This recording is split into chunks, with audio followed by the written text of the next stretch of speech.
Hello everyone, আজকে আবারও তোমাদের সাথে একটা get ready with Mir video share করতে চলে এলাম। তো আজকে আমি তোমাদের সাথে শেয়ার করব আমি কিভাবে একটা নো মেকআপ লুক ক্রিয়েট করি। তো প্রথমেই বলি আমি আজকে কেন রেডি হচ্ছি। আমি এখন যাব হচ্ছে স্প্ল্যানেডে শপিং করতে। তো এখন যেহেতু একটু ঠান্ডা ঠান্ডা পড়ে গেছে, মুখে টান ধরাও শুরু হয়ে গেছে, তাই জন্য আমি এখন ইউজ করা শুরু করেছি নিভিয়ার এই ময়শ্চারাইজারটা।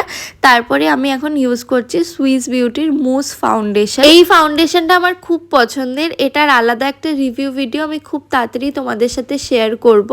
তারপরে আমি ইউজ করছি একটা ক্রিম ব্লাশ, এটা হচ্ছে সুইস বিউটির একটা ক্রিম ব্লাশ।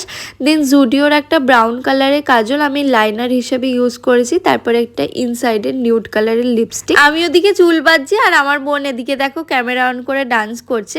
আজকে কিন্তু আমি এই লুকটা ক্রিয়েট করার জন্য মাত্র 2 থেকে 3টে প্রোডাক্ট ইউজ করলাম। কেমন লাগলো আমার আজকের এই ভিডিওটা কমেন্ট করে কিন্তু অবশ্যই জানিও। Thanks for watching, by.